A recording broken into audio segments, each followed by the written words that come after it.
자, 우리가 사도신경을 계속 우리가 상고하고 있습니다.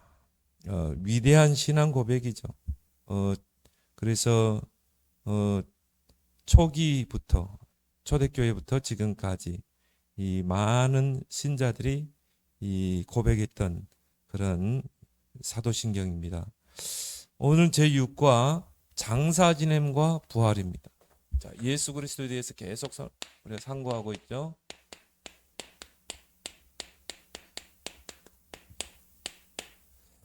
예수님은 십자가에 죽으시고 장사 지내시고 3일 만에 약속대로 부활하셨죠. 그래서 예수님이 십자가 지시기 전에 미리 말씀하셨죠. 나는 부활이요 생명이다.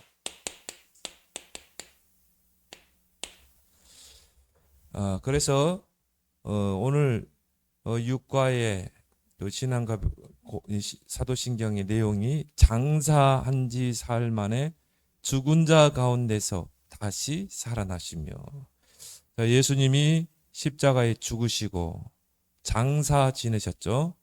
그리고 사흘 만에 다시 살아나신 것입니다. 그래서 신학자 이 윌리엄 바클레이는 기독교 신앙의 중심은 부활이다.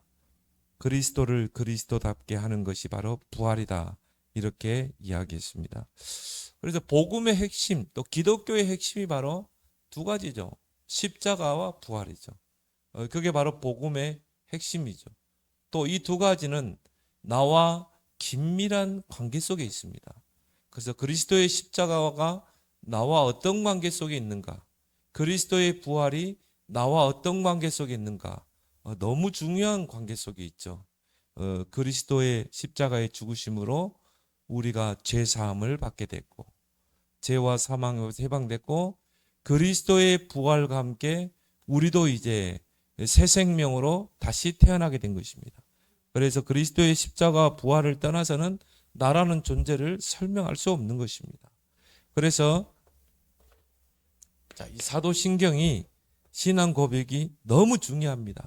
그래서 이것만요, 정말 우리가 의미를 알고 내용을 알고 이 사도신경 계속 고백하게 되면 모든 흑암의 권세가 무너지게 돼 있어요. 그래서 예수님의 죽으심과 장사지는 예수님의 죽으심 그리고 장사 지내심 우리가 볼 필요가 있죠. 이게 나와 깊은 관계 속에 있는 것이죠. 그래서 예수님의 죽으심, 이 죽으심이 나와 어떤 관계 속에 있는가? 로마서 5장 8절에 우리가 아직 죄인 되었을 때 그리스도께서 우리를 위하여 죽으심으로 하나님께서 우리를 향한 자기의 사랑을 확증하셨느니라. 하나님의 사랑의 확증이 뭡니까? 예수님의 십자가죠. 죽음이죠. 하나님은 나를 사랑하시는데 어떻게 해요? 그 독생자 예수를 십자가에 못 박아 죽게 희생을 시켜서 그 피를 흘려서 우리를 구원하신 것입니다. 그렇죠?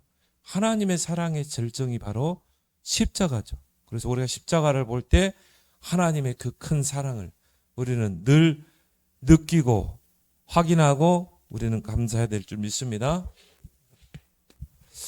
그러면서 뭡니까? 요한복음 5장 24절에 진실로 진실로 내가 너에게로는 내 말을 듣고 또 나 보내신 자를 믿는 자는 영생을 얻었고 심판에 이르지 아니하나니 사망에서 어떻게 해요? 생명으로 옮겼느니라. 예수 그리스도의 그 죽으심으로 우리의 모든 옛사람이 죽고 우리는 어떻게 해요? 생명을 얻게 된 것입니다. 예수의 생명을 우리가 얻게 된 거예요. 사망에서 생명으로 옮겼다. 그래서 바울은요, 고린도전서 15장에 55절에 이 사망을 조롱하고 있죠. 우리가 예수 믿기 전에는요, 사망이 두려웠잖아요. 죽음이 두려운 거예요. 이미 영이 죽은 상태고. 그리고 뭡니까? 앞으로는 죽어야 되잖아요. 육신의 사망. 영은 이미 죽었고 죄로 인해서. 그럼 반드시 육신의 사망. 그걸로 끝납니까? 영원한 사망. 그렇죠? 지옥. 이 세 가지 사망은 계속 따라가게 돼 있습니다. 그런데요, 예수님이 십자가에서 이 사망의 권세를 깨뜨렸거든요. 그래서 바울은 그 사망을 조롱하죠. 사망아, 너의 승리가 어디 있느냐? 사망아, 네가 쏘는 것이 어디 있느냐? 이미 사망이 사망 선고받은 것입니다. 예수님의 십자가로. 그래서 오히려 우리에게 죽음은 뭡니까? 복된 거죠. 그래서 이 요한계시록에도 보면요, 주 안에서 죽는 자가 복이 있도다 그래요. 주 안에서. 왜? 우리의 죽음은 영원한 생명, 영생, 천국으로 입성하는 그런 관문이 되기 때문이죠. 불신자는 죽음이 뭡니까? 저 지옥의 불목에서 던져지는 거잖아요. 그러니까 예수님의 죽으심이 나와 이 너무 중요한 관계 속에 있는 것입니다. 그래서 바울은 그 성경에서 그리스도의 죽으심과 합하여 우리가 세례를 받았다. 또 그리스도의 십자가에 와 연합하여 우리도 같이 죽었고, 그리스도의 부활과 연합하여 우리도 다시 살아났다. 자, 합해지고 연합했다. 그 말은 뭡니까? 주님의 십자가와 부활이 나와 뗄래야 뗄 수 없는 관계 속에 있는 것입니다. 그래서 예수님의 죽으심과 예수님의 장사 지내심,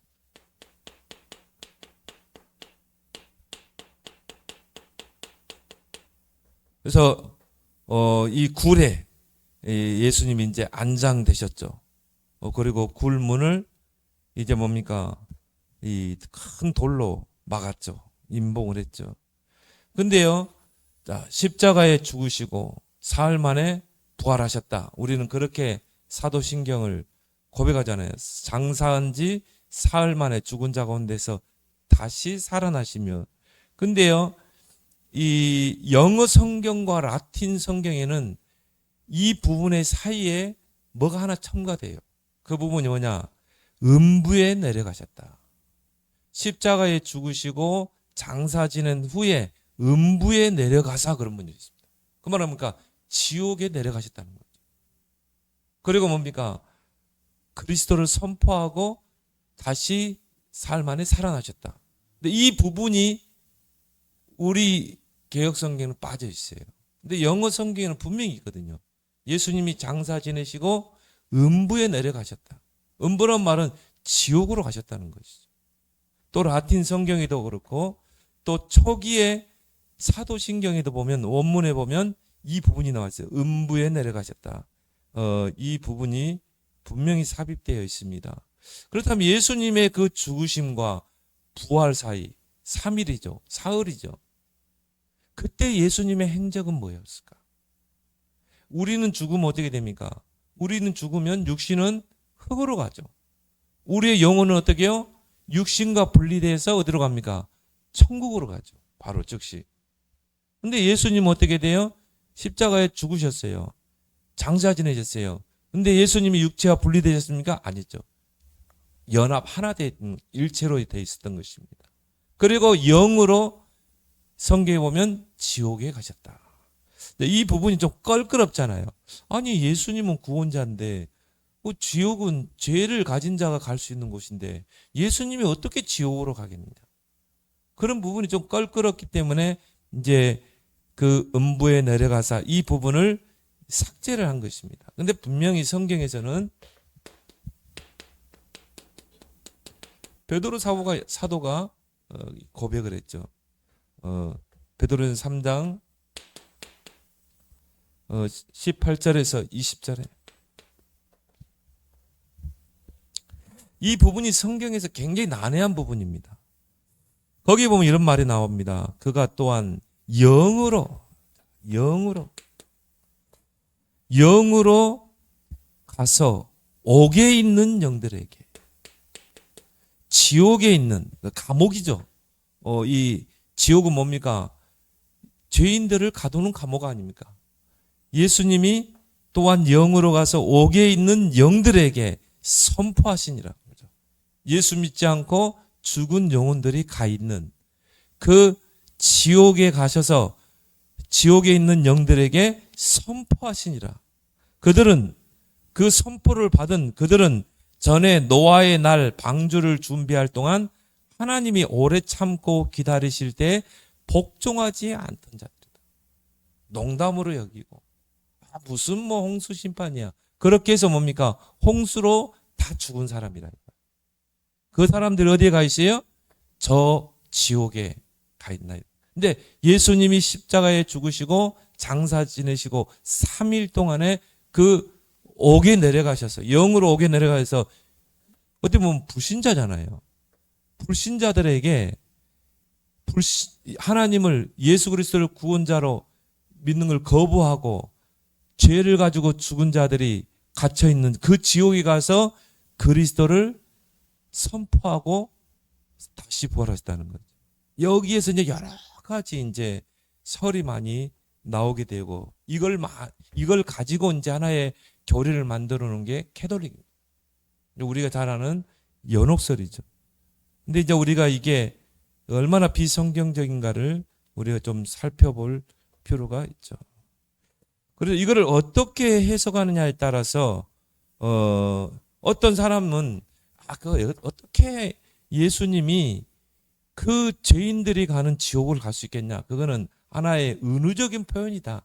예수님이 십자가에서 죽으시고 그 지옥과 같은 고통을 체험하시고 그리고 부활하신 것이지 직접 지옥으로 간 것이 아니다. 근데 또 어떤 이제 단체에서는 문자적으로 해석합니다. 내려가셨다는 거죠. 지옥으로 가셨다. 베드로 이 사도의 베드로는 3장에 분명히 나와 있지 않냐? 영으로 옥에 가셨다. 그래서 불신자들에게 구원의 기회를 준 것이다. 이렇게 설명하는 사람이죠. 어떻게 해석하느냐에 따라서 전혀 다른 결과를 가져오게 되는 것입니다. 그래서 나온 게 보편 구원설. 지금도 이게 영향을 끼치고 있거든요. 그래서 이 보편 구원설은 뭡니까? 죽은 후에도 구원의 기회가 있다는 거예요. 연세대 전에 지금 돌아가셨죠. 김동길 교수. 그건 기독교인입니다. 뭐라고 그랬어요? 이순신 장군도 천국 갔을 것이다. 그렇게 이야기했거든요. 왜? 그분은 이 땅에서 예수는 안 믿었지만 진짜 선인이었다는 거예요. 그래서 예수님이 그 지옥에 가 있는 그 이순신을 구원해 냈을 것이다. 거기서 복음 전해가지고. 그래서 우리가 누굽니까? 그 9천층으로 봤던 그 책 있잖아요. 그럼 지옥을 9천층으로 보잖아요. 그 제일 위에 석가가 있거든요. 석가도 구원 받았겠네요. 죄의 무게에 따라서 제일 깊은 9단계 지옥, 8번째 지옥. 제일 위에는 그래도 예수는 안 믿었지만 선하게 산 사람들. 그럼 그 지옥에 있는 사람들에게도 구원의 기회가 있었다는 거예요. 이게 이제 보편 구원설이거든요. 그래서 죽은 후에도 구원의 기회가 있다. 그래서 이들은 이렇게 주장하죠. 이 베드로전서 3장 18절 20절을 이제 문자적으로 해석하는 것입니다. 그래서 모든 인류가 결국 구원에 이르게 된다. 그래서 악인의 영혼도 때가 되면 죄의 징벌에서 풀려나 하나님께로 회복된다고 주장하는 이론입니다. 그래서 죽은 자도 구원의 기회가 있다는 것이죠.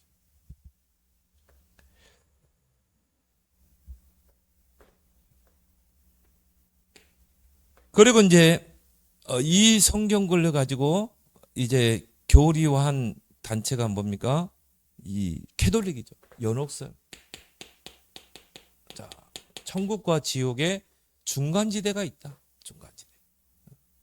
그러니까 캐톨릭은요, 여러 이교도 사상들의 그 교리를 가져온 것입니다. 그래가지고 성경에서 끼워 맞춘 거예요. 천국과 지옥의 중간지대가 있다. 중간지대. 그게 바로 이 베드로전서 3장 18절 바로 그 연옥이라는 것이죠. 저 지옥이 아닌 연옥이라는 것입니다.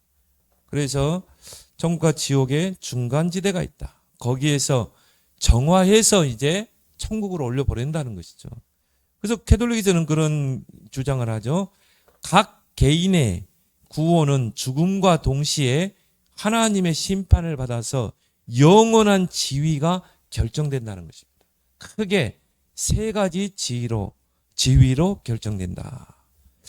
하나님의 은혜 안에 있지만 악한 상태로 죽은 사람은 죽은 즉시 지옥으로 가고 악한 김정은 같은 사람들은 죽으면요 즉시 지옥으로 가고 영적으로 완전한 상태, 영적으로 뭔가 선한 삶을 살고 하나님을 뜻을 쫓아 산 그런 영적으로 완전한 상태로 죽은 사람은 죽으면 즉시 지옥으로 가. 하나님의 은혜 안에 있지만 아직 영적으로 완전하지 못한 채로 죽은 사람. 구원은 받았지만 교회는 열심히 다녔는데 뭔가 세속화돼 가지고 막 양다리 걸치고 그런 사람들, 아직 성숙하지 못한, 영적으로 완전하지 못한 사람은 죽으면 중간지대로 간다는 거예요. 연옥으로 일단 간다는 거예요. 그렇게 해서 이제 예수님이 그 죽은 영혼에게 구원의 기회를 주신다는 것입니다. 그들에게 복음을 전파하신다는 거죠. 그렇게 해서 복음을 받아들이면 연옥에 있는 사람이 어디로요? 천국으로 간다는 것입니다. 이게 바로 캐톨릭에서 말하는 그런 연옥설이죠. 그래서 연옥은 천국과 지옥 사이의 중간적인 장소이며 지옥과 천국으로 직행하지 못한 사람들이 가는 곳이다. 어중간하게 신앙생활하는 사람. 그런 사람들이 가는 곳이다. 그래서 실형과 징벌의 장소가 아니라 천국에 들어가기에 앞서 연옥에서 불로 정화돼야 한다는 거죠. 정금 같은 신앙으로 세워져서 이제 간다는 것입니다. 그래서 캐톨릭에서는 죽은 자를 위한 기도를 합니다. 내가 죽은 우리 부모님이 정말 어중간하게 이 성당 다니다가 죽었어요. 그럼 연옥에 가 있다 이 말이에요. 그럼 내가 그 죽은 부모를 위해서 지극정성 기도하면 하나님께서 그 감동을 받아가지고 예수님을 보내셔가지고 예수님이 그들에게 복음을 증거해서 천국으로 올라가게 한다. 또 뭡니까? 면죄부를 판매한 거죠. 그래서 성당 캐톨릭 교회를 위해서 열심히 헌신하고 헌금도 많이 하고 봉사도 많이 하고 그러면 어떻게 돼요? 천국으로 간다는 거예요. 그러니까 구원을 어떻게 합니까? 돈을 주고 사는 것입니다. 성경에 전혀 없는 교리죠. 요거 하나 가지고 이제 해석을 하는 거죠. 자의적인 해석을 하는 것입니다. 근데 성경은 분명히 말씀하고 있죠. 한 번 죽는 것은 정해져 있고 그 후에는 심판이 있다고 그랬어요. 그리고 예수님께서 비유로 설명했죠. 누가복음 16장 19절 30절에 누굽니까? 나사로잖아요. 부자와 나사로. 이 부자가 결국 어떻게 됐습니까? 지옥으로 가잖아요. 그러니까 너무 뜨거우니까 저 천국에 있는 나사로를 하여금 물 한 방울 혀에 적셔달라고 하는데 그게 허락되지 않았거든요. 그 이유가 뭡니까? 천국과 지옥은 오고 갈 수 없고 현세와 내세도 오고 갈 수 없다. 여기에 중간지대가 있던가요? 중간지대가 없습니다. 어디를 봐도 연옥이란 그 성경에 그런 구절이 없어요. 이 부분을 자의적으로 해석한 것이죠. 그래서 이 개혁교회 헬만 바빙크, 저도 바빙크 책들을 많이 봤는데요. 이 바빙크가 한 말에 저는 일리 있다고 봅니다. 이 예수님이 이 옥에 있는 영혼들에게 선포하시니라 이 부분은 그리스도의 승리를 선포한 것이다. 자, 승리의 선포. 저는 이게 맞다고 보거든요. 또 이걸 저는 줄기차게 주장해 왔던 거죠. 자, 예수님이 십자가에 죽으시고 장사 지내시고 그 3일 기간 동안 지옥에 내려가셔서 그리스도의 승리를 선포하고 오신 것입니다. 그때 사단의 권세가 무너져 버린 거예요. 그리스도의 승리를 선포하고, 그래서 이 베드로전서 3장 18절 20절에 보니까 옥에 있는 영들에게 전도하시니라 이렇게 번역이 안 돼 있거든요. 선포하시니라. 헬라어를 성경을 보면요, 분명히 선포로 나와 있어요. 유앙겔리온 전도로 나와 있지 않습니다. 그 말은 뭡니까? 그리스도의 승리를 선포하시고 부활하셨다. 그래서 그리스도의 부활은 승리의 부활인 줄 믿습니다. 저와 여러분들의 나중에 이제 죽어서 부활할 때도요, 승리의 부활이라. 예수님이 부활하시고 재림주 오실 때 우리도 어떻게 합니까? 부활하시죠. 신령한 몸으로. 승리의 부활이죠. 저는 이 설이 맞다. 성경적으로. 그렇다면 이 성도의 죽음 어떻게 해석해야 되는가? 바울은 로마서 8장 1절에서 그리스도 안에 있는 자는 결코 정죄함이 없나니 그리스도 예수 안에는 생명의 성령의 법이 죄와 사망의 법에서 너를 완전히 해방했다. 완전히 해방된 시입니다. 시편 116편 15절에 경건한 자들의 죽음은 여호와께서 보시기에 귀중한 것이다. 또 요한계시록 14장 13절에 주 안에서 죽는 자들은 복이 있도다. 그리스도 안에서 죽는 자. 왜? 예수님의 그 죽으심은 모든 사망 권세를, 지옥 권세를 깨버리고, 그럼 뭡니까? 승리의 부활이셨기 때문에. 자, 그렇다면은 예수님의 부활은 역사적인 사실이라는 거예요.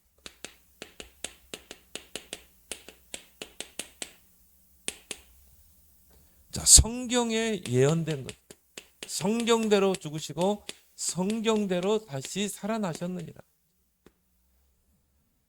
히브리서 11장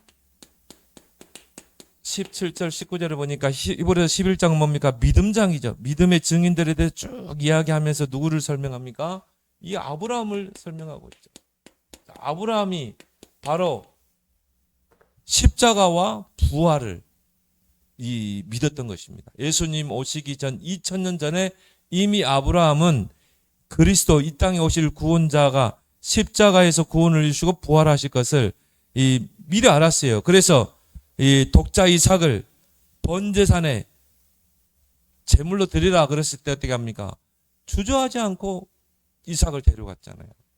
그리고 성경에 보니까 이 아브라함은 하나님이 능히 이삭을 죽은 자 가운데서 다시 살리실 줄을 생각한지라 믿었다는 거죠. 그래서 뭡니까? 주저하지 않고 칼로 내리치려고 한 거죠. 그때 이제 하나님이 이 아브라함의 이 모든 것을 금지하셨죠. 그러면서 이제 뭡니까? 이 순양을 준비했습니다. 그래서 아브라함은 이삭을 번제로 드릴 때 이미 십자가 부활을 믿었다. 또 구약의 한 인물이 누굽니까? 요나죠. 그래서 예수님께서도 요나를 통해서 자신의 부활에 대해서 이야기하셨습니다. 그래서 이 바리새인들과 서기관들이 예수님에게 와서 말합니다. 네가 정말 그 그리스도 메시아가 맞다면, 그 약속된 메시아가 맞다면 표적을 우리에게 보이라. 그때 예수님이 뭐라고 그랬어요? 요나의 표적밖에는 보일 게 없다.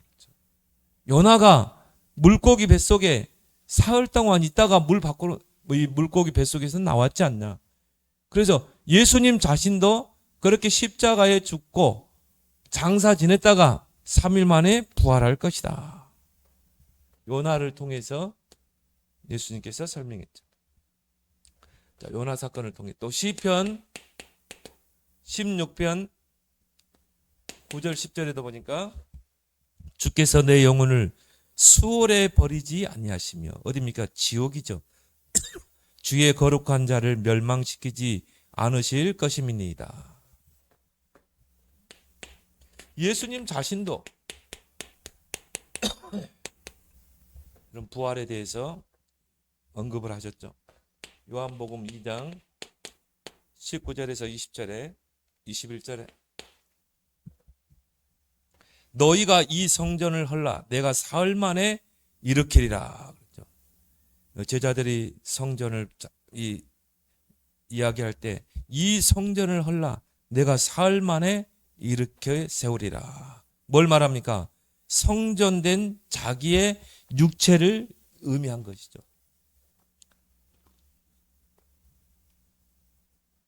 예수님께서 자신이 성전이 되실 것을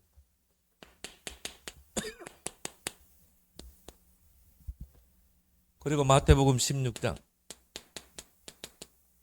21절에 베드로의 그 신앙 고백을 들으시고 주는 그리스도시요 살아계신 하나님의 아들이십니다. 이 신앙 고백을 예수님께서 받으시고 십자가와 부활에 대해서 그 전에는 언급을 안 하셨거든요. 베드로의 고백을 받으시고 내가 십자가에 죽을 것이다. 그리고 3일 만에 다시 살아날 것이다. 이 중요한 복음의 핵심을 제자들에게 이야기합니다. 또 마태복음 17장 22절 23절에도 보면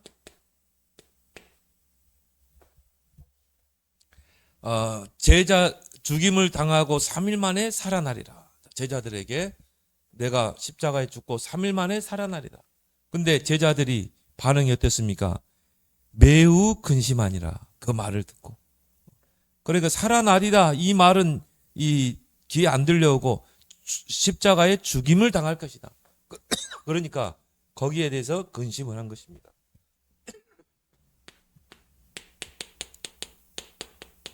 고린도서 15장 3절 4절에도 보니까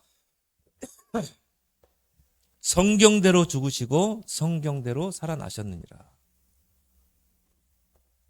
바로 예수님은 성경에 약속하신 대로 여기 부활에 대한 많은 성경 구절이 있는데 다 기록하려면은요 이 칠판을 다 써야 되니까 간단하게 이야기했죠. 성경대로 죽으시고 성경의 예언대로 약속대로 다시 살아나신. 그리고 예수님의 그 부활을 목격한 사람들이 많이 있죠. 자, 증인들이. 가장 먼저 목격한 사람이 누굽니까? 예수님의 부활을. 자, 경비병이죠. 무덤을 지키고 있던 경비병. 왜? 예수님께서 내가 십자가에 죽고 장사 지내고 나서 다시 살아나리라 분명히 이야기했거든요. 그게 누구의 귀에 들어갔어요? 유대 종교 지도자들의 귀에 들렸거든요. 그래서 어떻게 합니까? 혹시나 모르니까 또 제자들이 와서 시신을 훔치고 부활했다고 할 수도 있고 또 혹시 그가 그리스도라면 부활할 수도 있으니까 무덤을 큰 돌로 막고 또 임봉을 했다고 그랬어요. 그리고 거기에 군병들을 세운 것입니다. 근데 예수님이 부활하실 때 그 무덤 주위에 막 지진이 일어나가지고 뭡니까? 이 무덤 문이 열려버렸거든요. 그러니까 경비병들이 거기서 기절을 하게 되죠. 그 나중에 이제 보니까 깨어나서 보니까 무덤 문이 열려 있는 것입니다. 돌문이. 그리고 들어가 보니까 예수님 시신이 없는 것이죠. 이게 가장 먼저 부활을 목격한 인물이 바로 이 경비병이죠. 그리고 누굽니까? 여인들이죠. 마리아와 막달라 마리아와 여인들이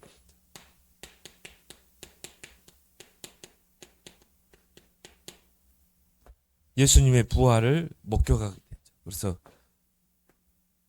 안식 후 첫날에 아침에 이 무덤 문이 열려 있는 것을 목격하게 되고요.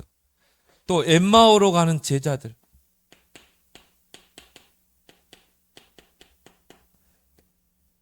옆에서 자기와 함께 이야기하는 그분이 예수님인지 몰라봤거든요.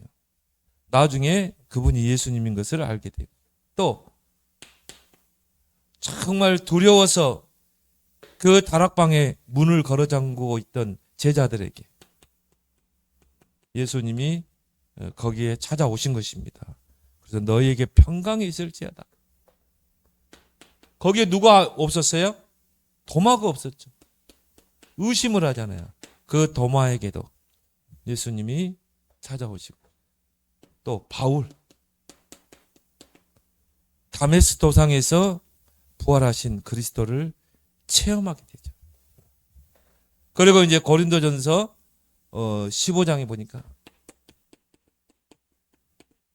이 부활의 증인에 대해서 쭉 이야기하죠. 5절, 6절. 게바에게 보이시고, 게바는 누굽니까? 베드로.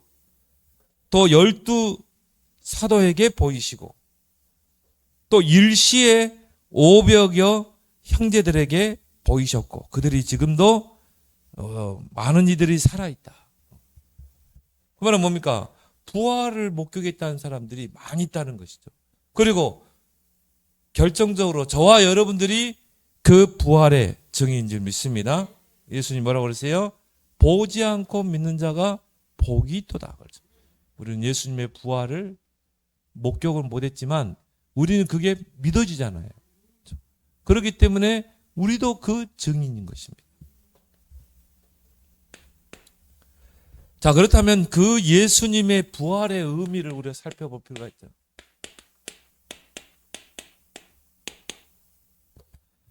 첫 번째는 뭡니까? 예수님은 약속대로 부활하심으로 그 부활의 첫 열매가 되셨다. 그럼 첫 열매가 나오면, 열리면 어떻게 됩니까? 나머지 열매들도 시간표에 따라서 다 열매를 맺게 된다는 것이죠. 그래서 우리가 고린도전서 15장을 부활장이라고 그러죠.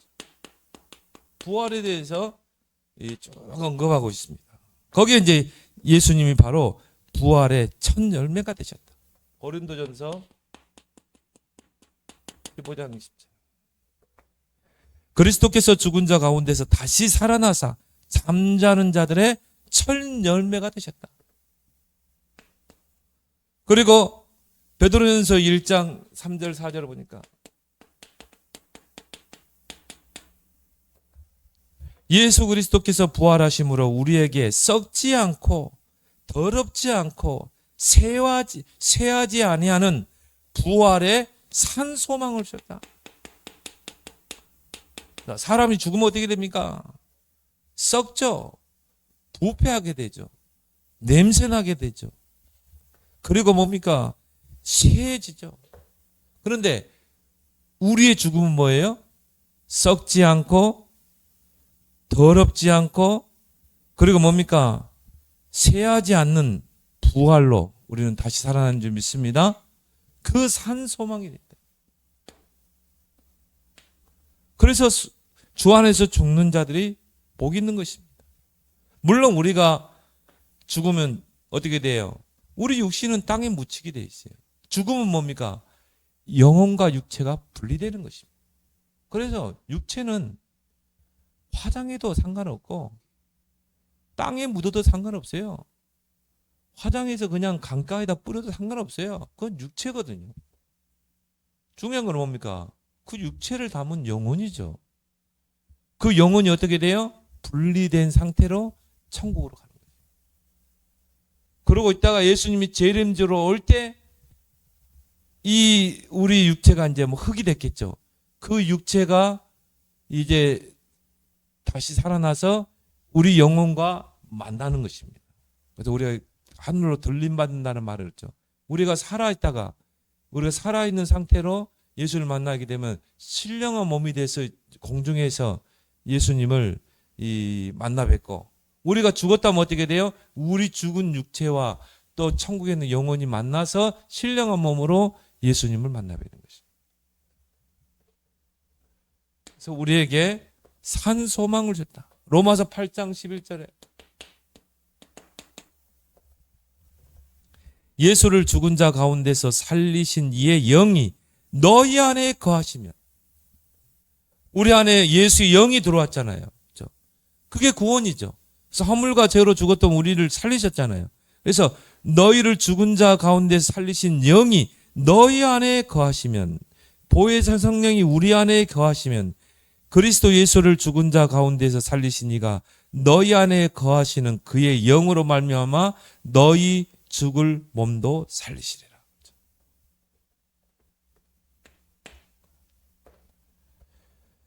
그래서 우리는 그리스도의 십자가와 연합한 자여, 또 부활, 그리스도의 부활과 연합한 자다. 그래서 예수님의 십자가, 부활과 뗄래야 뗄 수 없는 관계 속에 있는 것입니다. 또 고린도전서 15장에 보니까 12절에서 19절에 바울은 말하죠. 만약 죽은 자의 부활이 없다면 어떻게 되겠냐? 그리스도께서 십자가에 죽으시고 부활하지 않았다. 그리고 죽은 자의 부활이 없다면 어떻게 되겠냐? 모든 게 다 헛된 것이 된다. 그렇죠? 우리가 전파하는 것도 다 헛것이요, 우리가 믿는 믿음도 다 헛것이고, 또 우리는 거짓 증인이 되고, 많은 사람이 예수 믿으면 죽어도 삽니다. 우리는 다 거짓 증인이 되고, 우리는 여전히 죄 가운데 있어야 되고, 그러면 여전히 죄 가운데 죽어서 지옥 가야 되고, 또 주 안에서 죽는 자들은 완전히 망한 자들이 돼요. 왜? 지옥에 가 있을 거 아닙니까? 우리는 최고 불쌍한 자가 될 것이다. 예, 우리는 오직 예수 그리스도 한 번 믿고 살다가 핍박도 받고 막 조롱도 받고 있잖아요. 또 순교도 당하고. 그럼 우리가 최고 불쌍한 자가 되지 않겠느냐. 그리고 그리스도의 만약 죽은 자의 부활이 없다면 어떻게 돼요? 얼마나 방탕한 삶을 살겠냐고 그러겠죠. 불신자는 그렇게 삽니다. 어떤 사람은 그래서 막 사람 막 죽여요. 왜? 죽으면 안개처럼 사라져 버린다. 무슨 천국 지옥이 있어? 무슨 부활이 있어? 그럼 어떻게 돼요? 우리 인생이 현세 딱 일생 한 번 있다면요, 마음껏 사기치고, 마음껏 도둑질하고, 마음껏 사람 죽이고, 마음껏 악한 애, 이게 공산주의 자들 아닙니까? 공산주의자들은 영적인 거 그런 거 있지 않잖아요. 하나의 유물사관이잖아요. 사람 똑같은 개와 돼지와 똑같은 유물사관이에요. 그러니까 뭐합니까? 사회주의자들이 제일 거짓말 많이 해요. 제일 거짓말 많고 악질 많이 해요. 악한 짓 많이 해요. 네.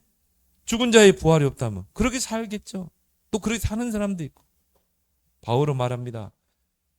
고린도전서 15장 58절. 이런 말에 절대 미혹되지 말고 흔들리지 마라.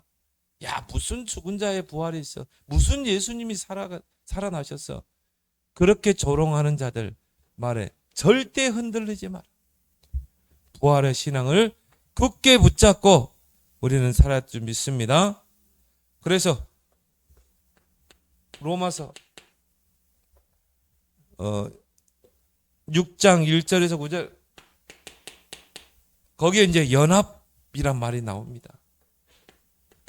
우리는 그리스도와 연합된 존재다. 그래서 만일 우리가 그의 죽으심과 같은 모양으로 연합한 자가 되었으면 또한 그의 부활과 같은 모양으로 연합한 자가 되리라. 예수 그리스도의 십자가와 부활에 우리가 함께 연합되어 있는 것입니다. 그럼 우리의 옛사람도 그리스도의 십자가의 죽으심과 함께 죽었어요. 죄의 종로라고 마귀에게 종로라던 우리 옛사람은 죽은 것입니다. 예수 그리스도의 그 새 생명의 부활과 함께 우리는 새 사람으로 다시 살아난 거예요. 그렇죠? 연합한 자. 거기서 나오는 게 이제 이거죠.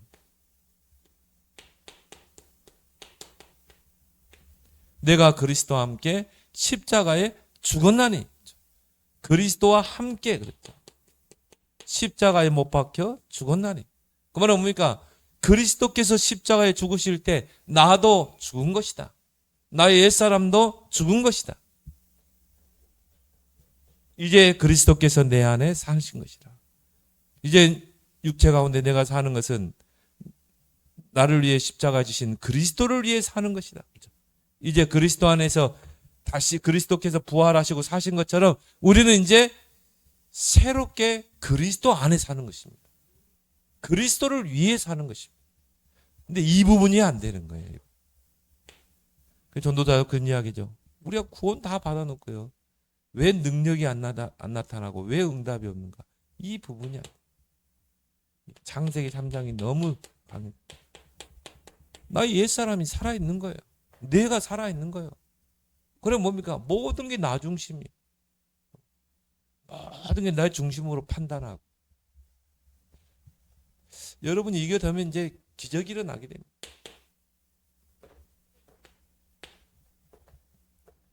그래서 예수 그리스도의 부활과 함께 생긴 일이 뭘까? 자, 교회가 탄생하게 됐죠.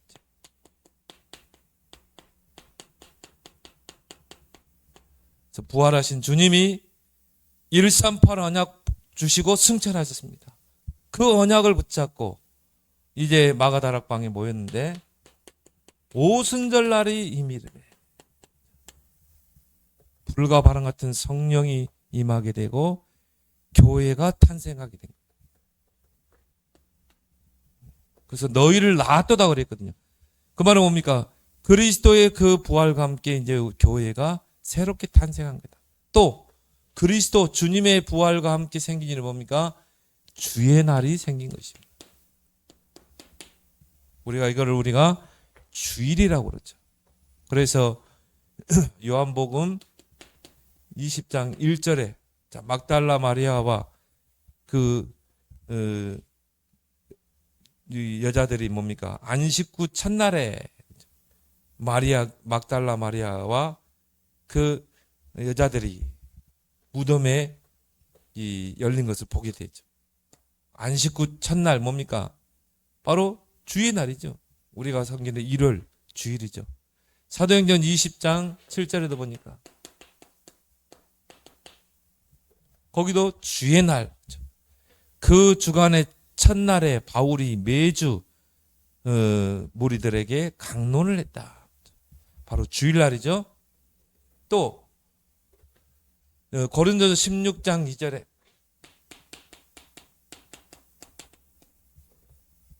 바울은 이런 이야기하죠. 매주 첫날에 각 사람이 헌금을 모아서 미리 준비해서 예배 드릴 때 드리라는 것입니다. 그날에 와서 뭔가 준비하려고 하지 말고 거기에도 보면은 매주 첫날 바로 주일이죠. 주의 날. 예수님의 부활과 함께 생긴 일이 세 번째가 뭡니까? 제자들이 부활의 증인으로 서게 됐다.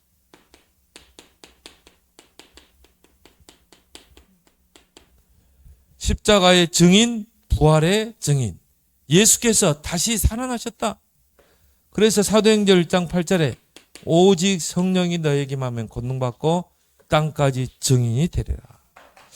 그래서 예수님의 그 장사 지내심과 또 여기는 우리가 고백하는 사도신경에는 빠져있지만 음부에 내려가심과 그리고 뭡니까? 부활하심이 나와 따로 떨어져 있는 게 아니라 긴밀한 그런 연합으로 관계되어 있음을 여러분들이 알고 이 세 가지 사실, 장사 지내심, 또 음부에 내려가시고 그리고 뭡니까? 승리를 선포하시고 부활하신 그 의미와 축복을 여러분이 누리고 기도하는 여러분 되길 바랍니다. 주신 말씀 붙잡고 우리 함께 기도합니다. 아버지 하나님 은혜를 고맙고 감사합니다.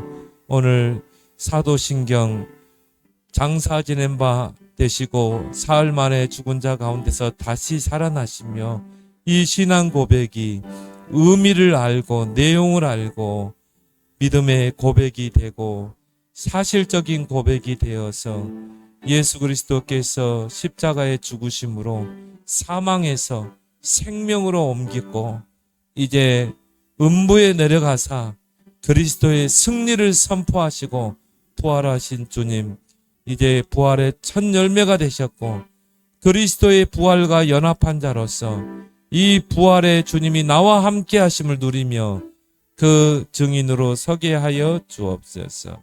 예수 그리스도를 부르 기도드리옵나이다. 아멘. 우리 주기도문으로 예배를 마치겠습니다. 하늘에 계신 우리 아버지여, 이름이 거룩히 여김 받으시오며 나라의 임하옵시며 뜻이 하늘에서 이루어진 것 같이 땅에서도 이루어지리이다.